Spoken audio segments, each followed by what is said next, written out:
Hello friends, आपका एक बार फिर से स्वागत है आपका अपने YouTube channel education for all में। तो देखिए, जैसा कि आपको पता है कि हम लोग स्टैटिक जीके का इंपॉर्टेंट प्रश्न कर रहे हैं।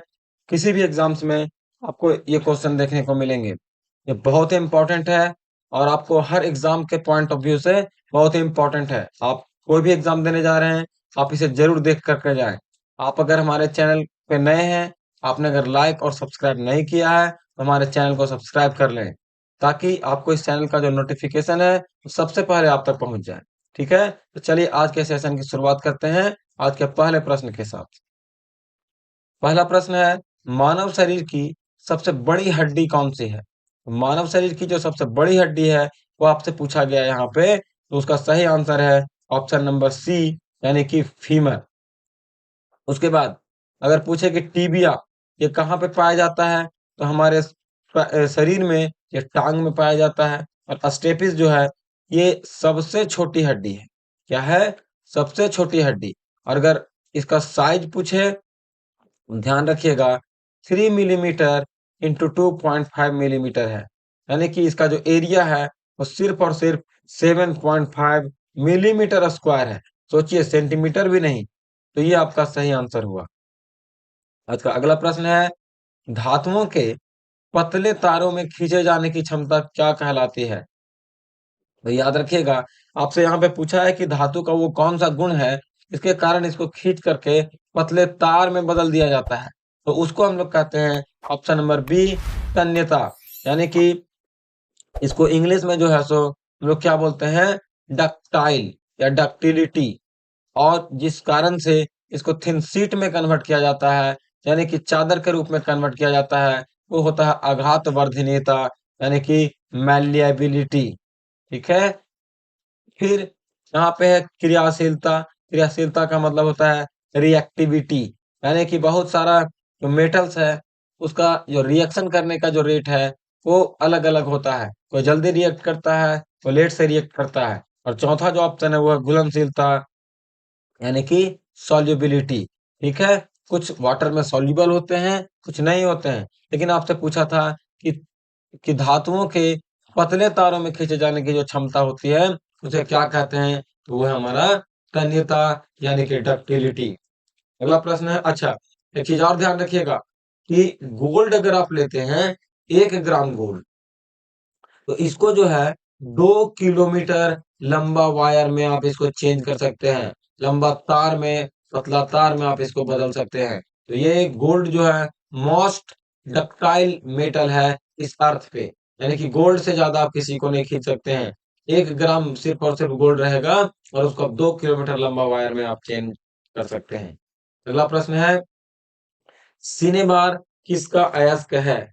यानी कि अयस्क यहाँ पे देखिए जो प्योर फॉर्म होता है वो नहीं होता है, लेकिन अयस्क किसका है वो आपसे पूछा गया है। तो ये जो सो सिनेबार किसका है, तो मरकरी का अयस्क है। अगर बात करें जिंक का, तो जिंक का होता है कैलामाइन। ठीक है, कैलामाइन।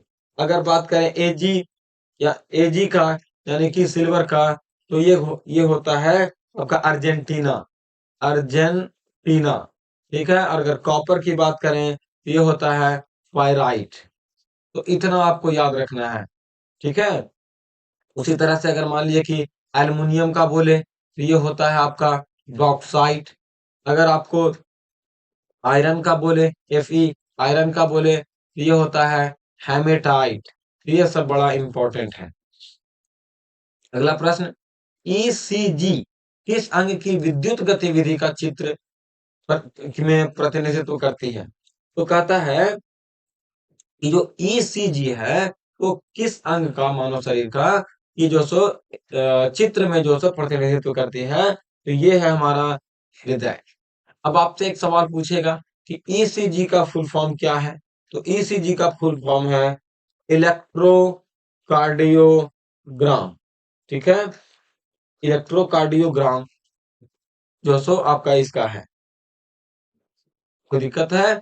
उसके बाद देखिए, आपको एक सवाल और पूछा जाएगा कि आप ईसीजी, एक होता है ईईजी, तो ये दोनों में आप जो सो कंफ्यूज मत रहिएगा।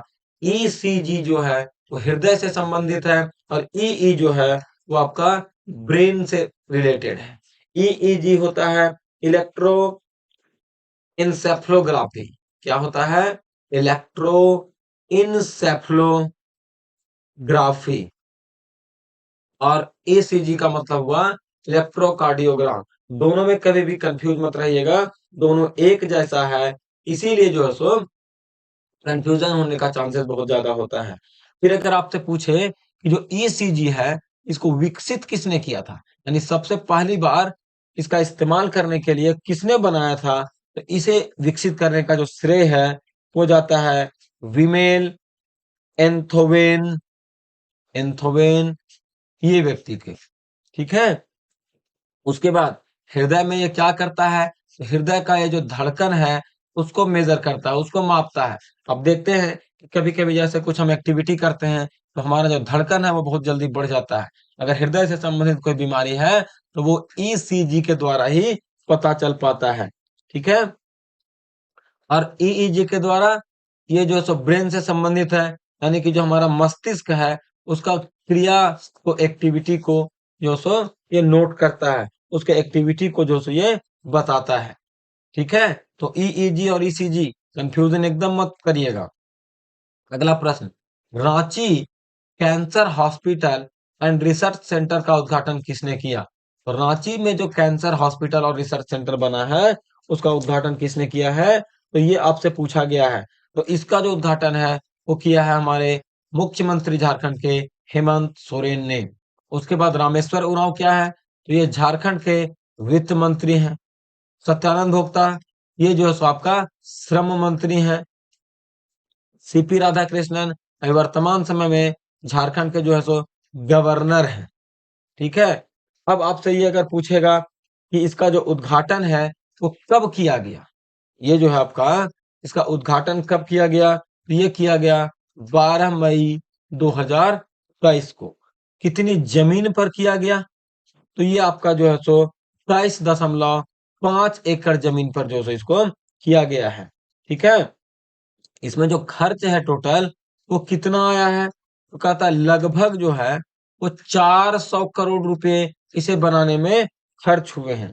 और ये पूछेगा रांची में कहाँ है, रांची में कहाँ है, तो रांची में एक जगह जानते हैं आप, कांके, जहां पे पागल खाना है। तो कांके के सुकर हुटू, कौन सा जगह है, कांके के सुकर हुटू जो रोड है वहीं पे एक जगह है कदमा। तो यही कदमा में जो है सो ये शुरू हुआ है, यानी कि ये बना है। और इसमें जो पैसा लगा 400 रुपए, 400 करोड़ रुपए लगभग जो लगा है वो किसके द्वारा खर्च किया गया, ये झारखंड सरकार नहीं बल्कि ये टाटा ट्रस्ट के द्वारा जो सो इतना पैसा लगाया गया है। लेकिन उद्घाटन करने के लिए हेमंत चचा चले गए हैं। अगला प्रश्न है, लक्ष्मी नारायण ओझा किस वाद्य यंत्र से संबंधित हैं? तो लक्ष्मी नारायण ओझा जो है ये तबला वादक हैं। ये बहुत ही प्रसिद्ध तबला वादक रहे झारखंड के। और ये कहाँ से हैं, तो झारखंड तो आप जान रहे हैं, झारखंड में भी कहाँ, तो झारखंड के जो राजधानी है रांची वहां से हैं। इन्हें अभी हाल ही में एक पुरस्कार दिया गया है।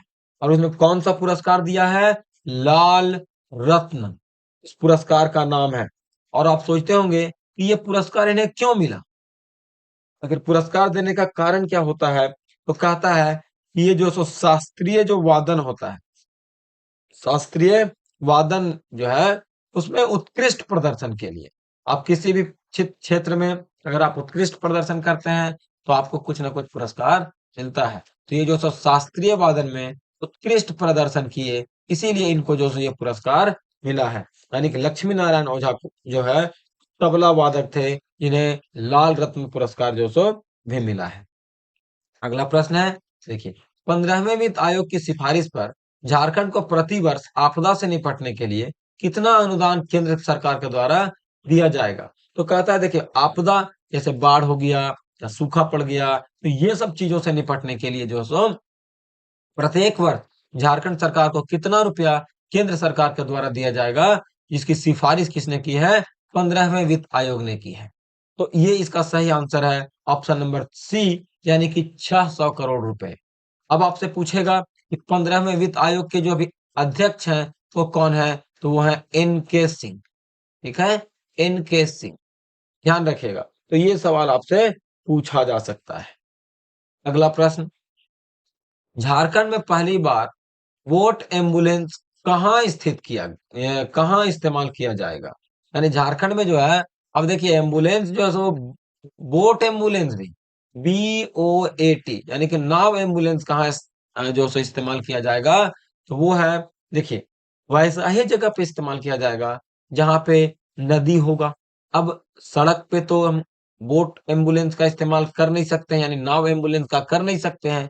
तो इसमें से देखिए कौन सा ऐसा क्षेत्र है इसके बगल से कोई बहुत बड़ी नदी गई है?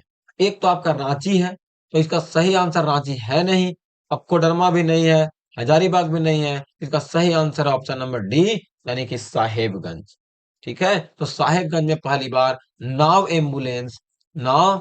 एम्बुलेंस या आप कह सकते हैं कि बोट एम्बुलेंस, इसकी जो सो शुरुआत की जा रही है।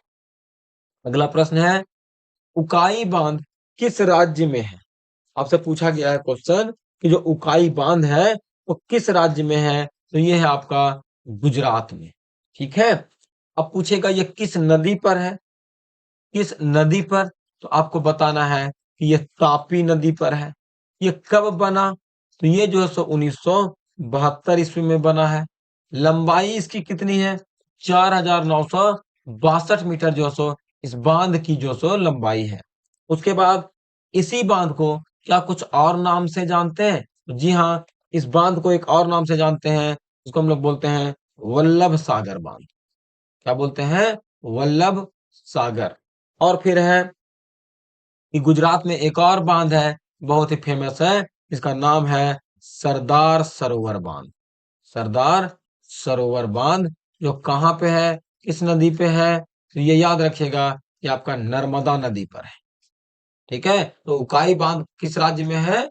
वो आपका गुजरात में है, तापी नदी पर 1972 में बना। इसकी जो लंबाई है 4,962 मीटर है और इसका अन्य नाम जो है सो वल्लभ सागर है।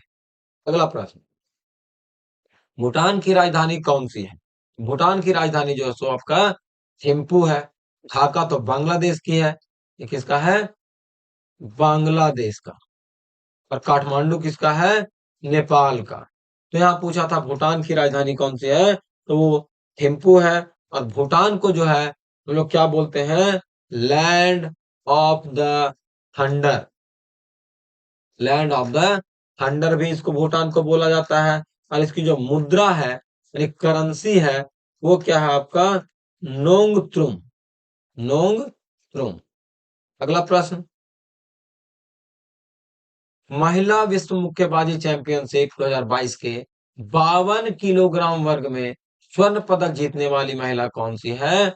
इसका सही आंसर है कि बॉक्सिंग में जो है वो निखत जरीन ने ये पुरस्कार जीता है। ठीक है, और इसने किसे हराया? सबसे पहला सवाल है कि इसने किसे हराया? तो ये जो सो हराई थाईलैंड की एक महिला थी, थाईलैंड की एक बॉक्सर थी, इनका नाम था जितपोंग, ध्यान दीजिएगा, जितपोंग जूतामास। जितपोंग जूतामास, इसको जो सो इसने हरा दिया है।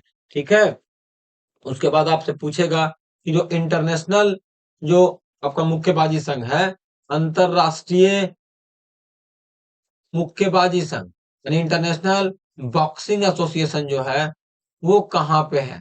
इसका जो हेड क्वार्टर है, याद रखिएगा, ये आपका लुसाने में।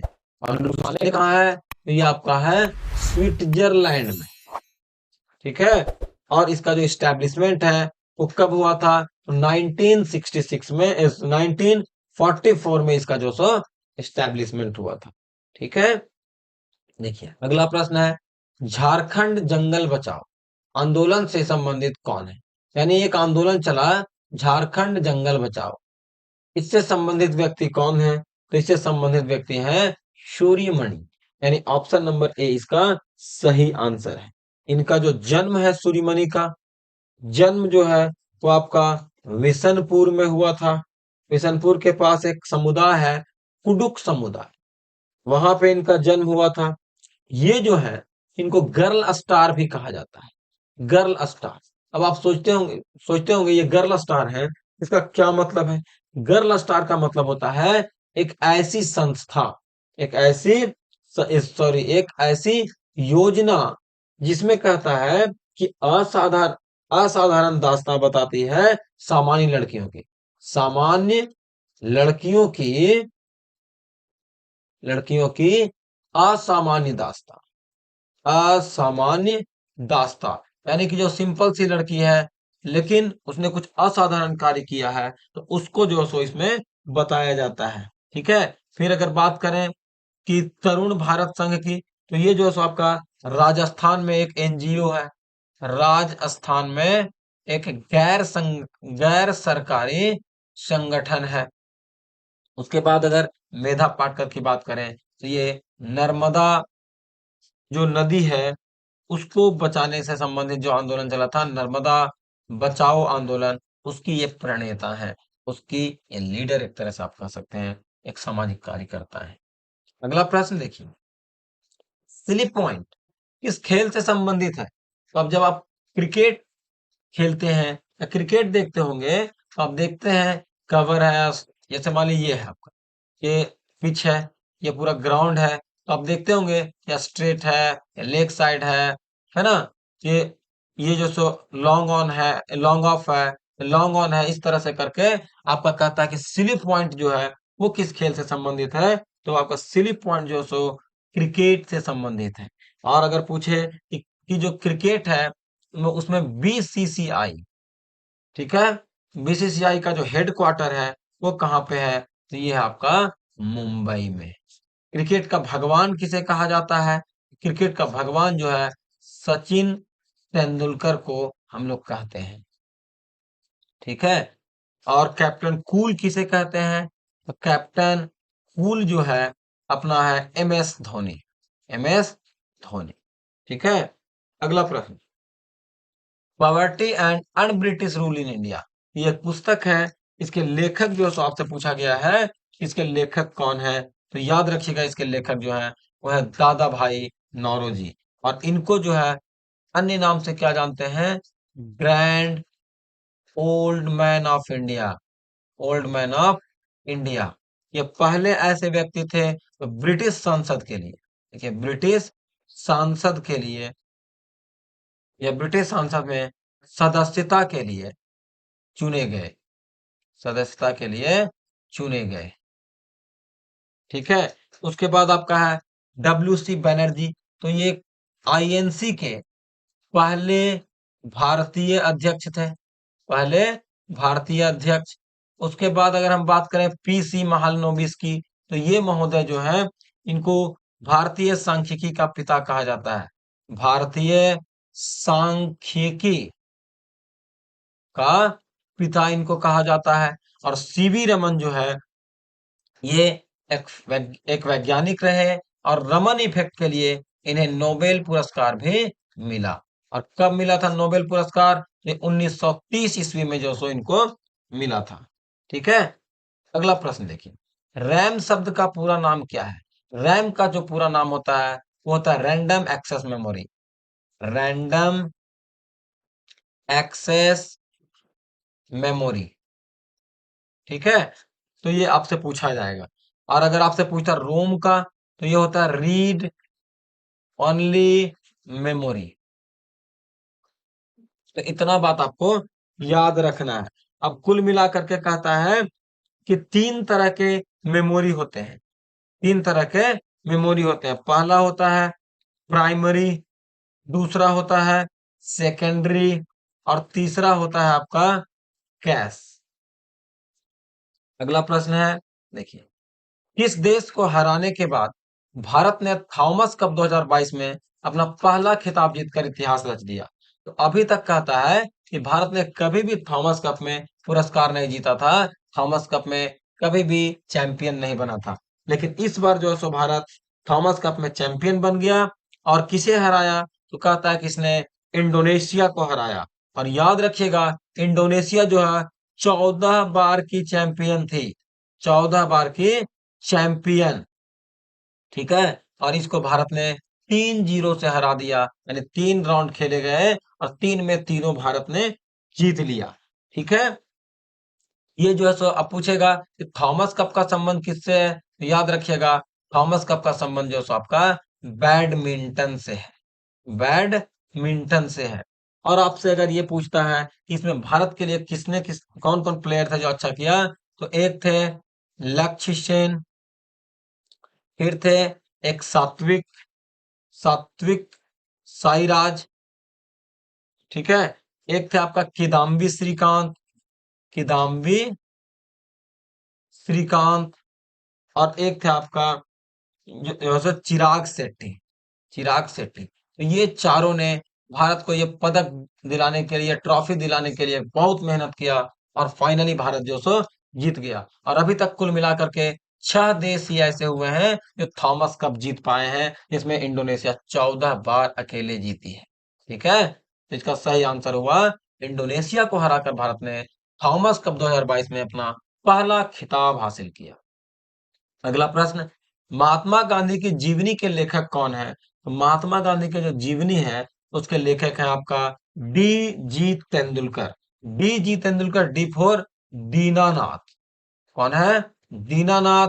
जी फॉर गोपाल, और तेंदुलकर मतलब तेंदुलकर। तो इनका पूरा नाम है डी जी तेंदुलकर का दीनानाथ गोपाल तेंदुलकर। और ये जो है सो महात्मा गांधी की जीवनी के लेखक हैं। इनका शीर्षक क्या था, आपसे ये पूछा जा सकता है। इनका जो शीर्षक था वो था Mahatma Mahatma life of Mohandas Karamchand Gandhi. Life of Mohandas Karamchand Gandhi. ठीक है, तो इतना बात आपको यहाँ पे याद रखना है। अगला प्रश्न है, कौन सा विटामिन एक एंटीऑक्सीडेंट के रूप में कार्य करता है? देखिए, एक होता है एंटीऑक्सीडेंट। एंटीऑक्सीडेंट का मतलब होता है कि जो ऑक्सीजन को रिएक्ट करने से रोकता है। तो इसका जो सही आंसर है वह आपका ऑप्शन नंबर सी, यानी कि विटामिन सी। अब ये क्या करता है कि आपको अगर कोई बीमारी होने वाला है तो उससे पहले वो उसके जो बीमारी के जो कण होते हैं उसको रोक देता है, और आपको बीमारी नहीं होगा। तो कंफ्यूज मत करिएगा, एंटीऑक्सीडेंट अलग चीज है और एंटीबायोटिक अलग चीज है। और फिर आपका जो सो एंटीबायोटिक और एंटीऑक्सीडेंट में अलग है। और एक है आपका एंटा एसिड्स, तो ये भी अलग चीज है, इसमें कंफ्यूज मत कीजिएगा। अगला प्रश्न है, निम्नलिखित सिख गुरुओं में से किसने धर्म की रक्षा के लिए खालसा के निर्माण का आदेश दिया? खालसा के निर्माण का आदेश दिया, तो वो थे गुरु गोविंद सिंह। ठीक है, और गुरु गोविंद सिंह ये 10वें सिख गुरु थे। कौन से नंबर के? 10वें सिख गुरु थे। इसकी जो स्थापना है खालसा की वो कब हुई थी? तो ये 1699 ईस्वी में इसकी स्थापना की गई थी। इन्होंने कहा था कि 5 वस्तु जो है सो आपको रखना है। 5 वस्तु क्या क्या है? पहला था केस था, दूसरा था कंघा, तीसरा था कड़ा, चौथा था कचेरा, और पांचवा जो था आपका था कृपाण। अभी भी आप देखिएगा कि कहीं भी सिख समुदाय जाएंगे अपने साथ ये पांचों चीजें जो है सो जरूर रखेंगे। ठीक है, फिर अगर पूछे गुरु रामदास के बारे में, तो ये जो है सो आपके चौथे गुरु थे। कौन से नंबर के? चौथे नंबर के, जो मतलब फोर्थ नंबर के जो सो सिख गुरु थे गुरु रामदास। और इन्होंने ही जो है सो जो हमारा शहर है वहां पे अमृतसर, अमृतसर में जो स्वर्ण मंदिर है, अमृतसर जो शहर है उसकी स्थापना गुरु रामदास ने ही की थी। ठीक है, फिर अगर गुरु तेग बहादुर की बात करें, तो ये गुरु तेग बहादुर जो है वो 9वें गुरु थे। और इनका जो मूल नाम था, वास्तविक नाम, वो क्या था? वो था त्यागमल। वो था आपका त्यागमल। ठीक है, और इनकी जो है सो औरंगजेब ने हत्या कर दी थी, क्योंकि औरंगजेब चाहता था, औरंगजेब क्योंकि औरंगजेब ये चाहता था कि ये जो सब मुगल जो शासन है उसकी अधीनता स्वीकार कर ले, लेकिन इन्होंने स्वीकार करने से मना कर दिया। और अगर बात करें गुरु हरकिशन की, तो ये जो है सो कुल मिलाकर के 8वें गुरु थे। ठीक है, तो ये था यहाँ पे इससे संबंधित इंपॉर्टेंट प्रश्न। अगला और आज का आखिरी प्रश्न, 1952 के आम चुनाव में झारखंड पार्टी का जो प्रतीक चिन्ह है वो क्या था? गाय, मुर्गा, तीर धनुष या नागदा? तो इसका जो सही आंसर है हुआ ऑप्शन नंबर बी, यानी कि मुर्गा। वैसे सावन चल रहा है, मुर्गा की बात खाने का मत सोचिएगा, है ना। तो जो मुर्गा है वो झारखंड पार्टी का जो चुनाव चिन्ह था वो था। और झारखंड पार्टी को एक और नाम से एकदम शॉर्ट में इसको जो सो झारखंड पार्टी को झापा कहा जाता है। लेकिन प्रारंभ में, शुरुआत में जो है सो इसे संयुक्त संयुक्त झारखंड पार्टी भी कहा जाता था। ठीक है। और इसकी जो इस्टेब्लिशमेंट है, इसकी जो स्थापना है, वो किसने किया था? तो इसकी जो स्थापना है वो जस्टिन रिचर्ड ने किया था। तो इतना बात आपको याद रखना है। तो ये था हमारा आज का सेशन, आज के इंपॉर्टेंट प्रश्न जो आपको जरूर एग्जाम्स में देखने को मिलेंगे। अगर आपने अभी तक भी हमारे चैनल को सब्सक्राइब नहीं किया है तो आप हमारे चैनल को जरूर सब्सक्राइब करें, ताकि आपको जो सो सबसे पहले आप तक नोटिफिकेशन मिल जाए और आप हमारे वीडियो को देख करके एग्जाम में जाएं, क्योंकि आपको क्वेश्चन यहीं से देखने को मिलेंगे। ठीक है। तो अगर आपको इन सभी प्रश्नों में से किसी में दिक्कत हुई हो समझने में, तो आप हमें कमेंट कर सकते हैं। हमारे चैनल को सब्सक्राइब कीजिए, लाइक कीजिए, शेयर कीजिए। फिर मिलेंगे कल एक नए वीडियो के साथ। तब तक के लिए धन्यवाद। जय हिंद, जय भारत।